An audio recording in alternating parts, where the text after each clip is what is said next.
is a tutorial on doing a flow simulation around a rotating cylinder. If you want to start with adding a Fluent and making some geometry.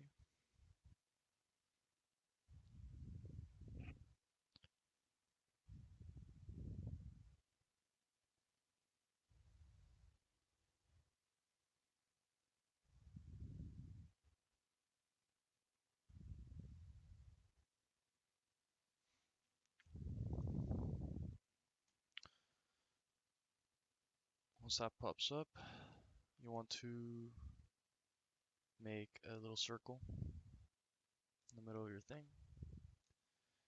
And for my case, I'm going to make mine 1 meter in diameter. And now you want to encase it in a big box so you can make your surface.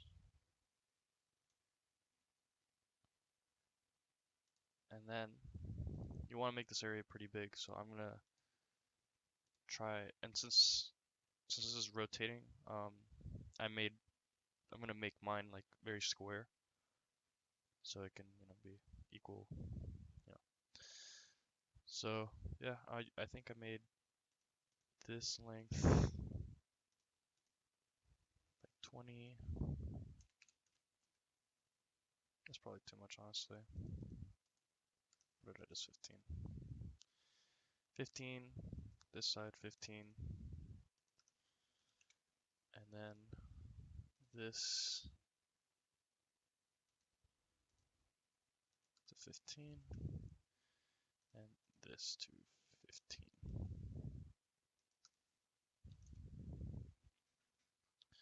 And that's all you gotta do for that. So now you go concept, surfaces from sketch, box select everything, and then hit apply, and generate. And there you have a surface to now build your mesh on, which is the next part. So go into your mesh editor, open that up.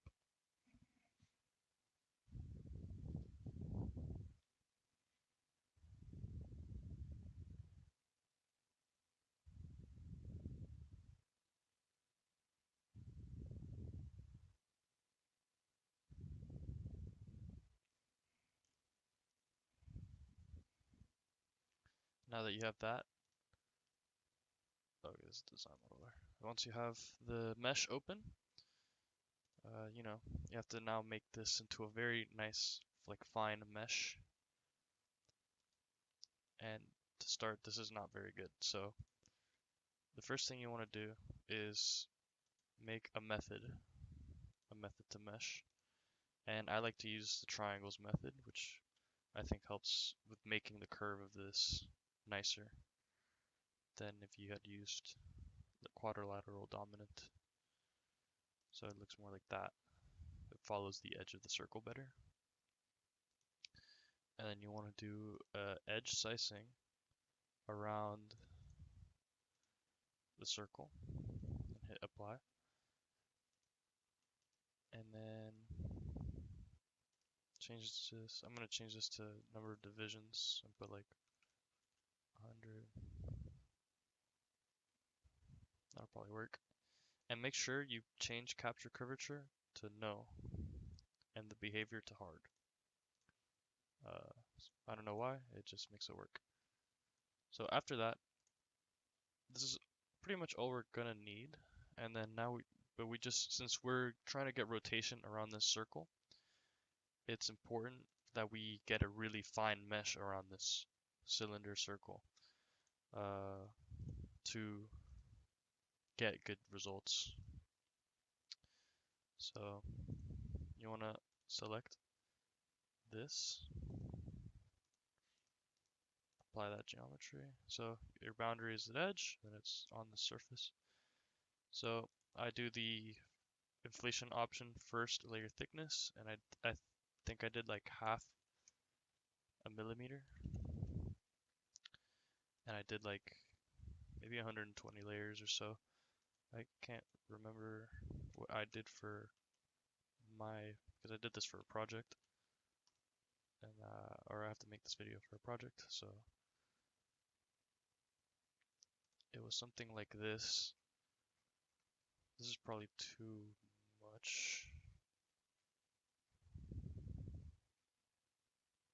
This is probably fine, honestly, but actually make this like that.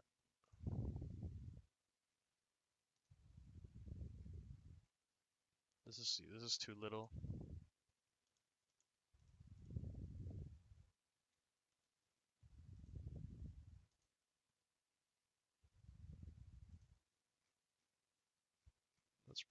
This is probably good. Yeah, something like this. You start with like half a millimeter thickness for your first layer and it grows. You just want to have a very nice fine mesh around the area of the cylinder. And, just to be sure, I'm going to make my mesh just in general more fine. So I changed this to like the element size of the actual mesh, like these triangles. I'm going to make them smaller. Let me see how 500 looks. You can probably still even go much lower. 250 is probably good.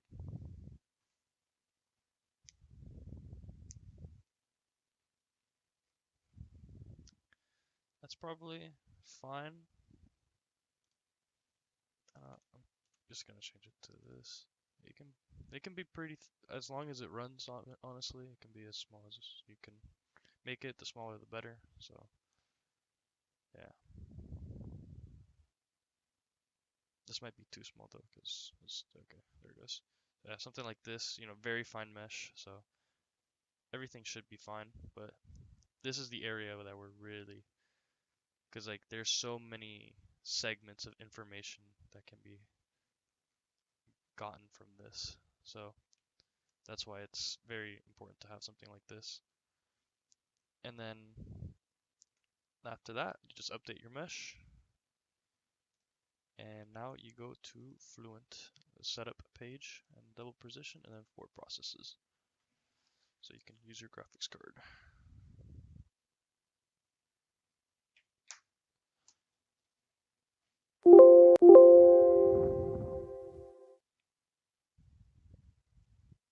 And now that that's loaded, I'll show you like an envisaged case. This is what it would look like when it's not moving at all. And most importantly, you want to change this to be this or no, couple. You want to change this to Presto because I think I don't I did a little bit of research and I think when you change the pressure to Presto, it kind of it more accurately is able to take into account how things rotate. So yeah, and I think for this case it's better to have it in simple for the Inviscid because it's very just normal. You'll see. I think this, but for when it's rotating, I'm gonna have it on this because I think it's better or it gives you more accurate results. So yeah, and then I always do this, but I forgot to name my inlet and outlet, so I have to go back. I always do this when I'm recording, but yeah, just make sure you name your stuff. This is cylinder wall. This is your inlet, outlet, and then the top and the bottom are symmetry. Symmetry as in they're just like infinite, whatever. Like they're just go on to infinity. They're just space. Um, no wall. So yeah, let me update that again and open Fluent back up. Same thing.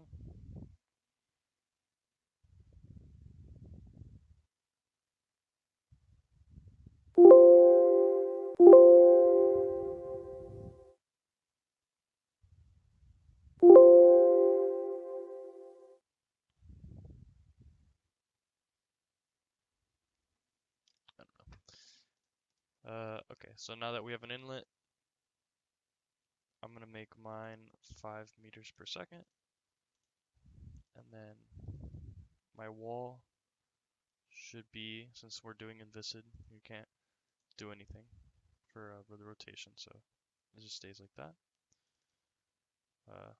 Same thing. And then let me change these to be better.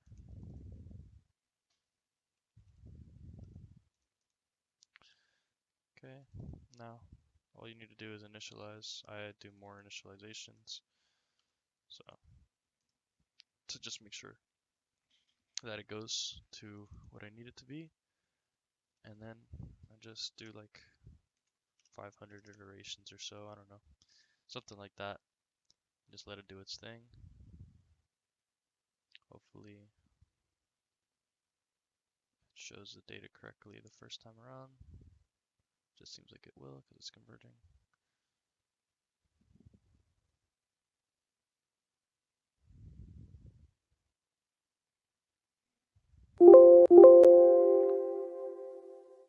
Okay, pretty good. And now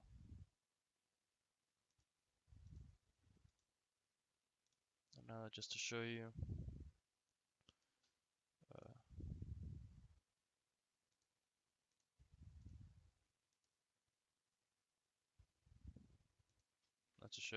that's like a inviscid flow velocity profile.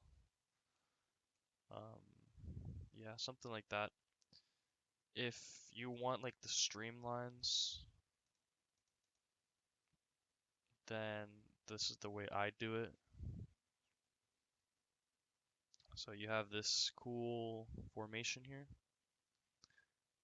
and then you want to make a line, call it the stream spawning point or something, spawning line, where the streams will come out of. And then I put it like some, so like this is the origin point, so I go like -5 back and make it something like 4, -4. And as you will see, that makes a line. You can probably make this more narrow and get away with it. Yeah, so something like that, and then streamlines. And then you start it from that stream spawning line. I do like 200 points, and boom, you get an inviscid formation. This is a stationary cylinder. So now I want to do when it's rotating. So when it's rotating, you now want to, since of the I forget what the name is, but there's like a paradox where like how could we have lift forces or drag if we're an inviscid, well, with like a rotating cylinder or whatever, just basically that. So we have to change it to laminar so we can get viscous effects to generate lift and drag from this cylinder. So now that we're in laminar, now the program can let us change this to a moving wall, rotational, and then, for example, if I make it to -20 radians, so that means it's going this way at 20 radians a second,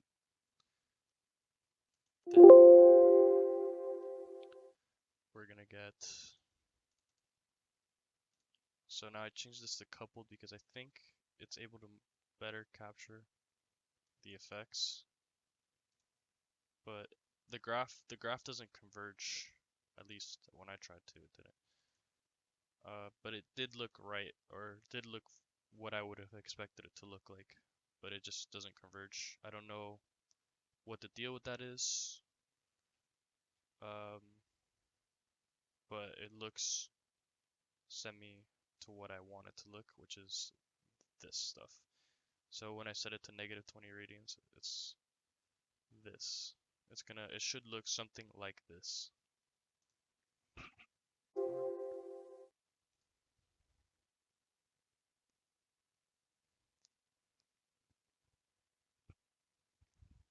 So as you can see, it is a laminar case, so it doesn't display properly.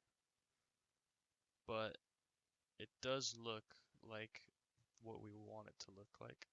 If we go here to velocity and make it display, you can see that we kind of do have that, but we do have a wake region just because the laminar of it, the laminarness of it.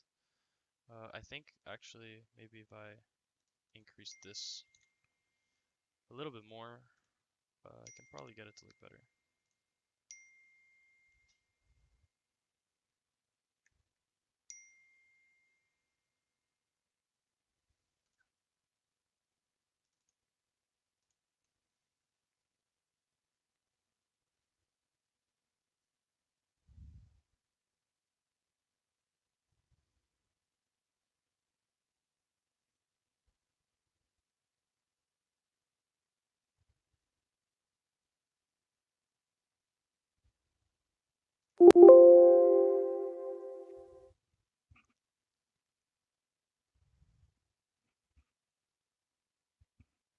Yeah, that looks very a little better. Let's do like 100 contours. Yeah, so it kind of has the shape of it, the two stagnation points there. It stagnates here, it stagnates there. It's just it's not like the true inviscid that they want it to be, but it is pretty close to what you'd expect. So now if I were to change this to 32 and then I initialize that,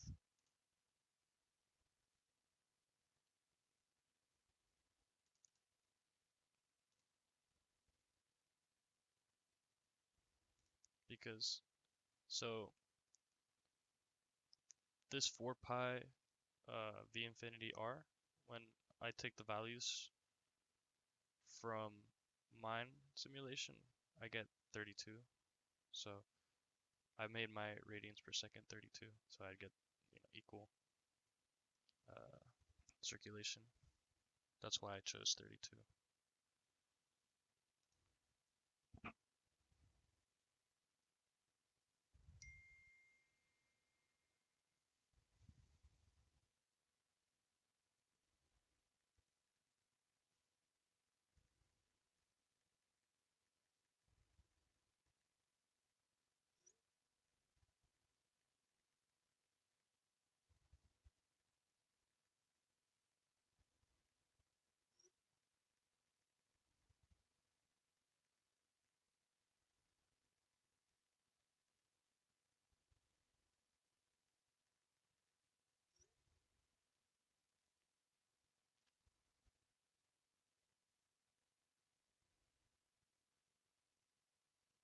It's pretty good. Let's see what this looks like now. Now that that's 32, now you see that there's a large stagnation of the flow here in the tip of this. And now if I were to change it to 60, then, now the stagnation point gets lower.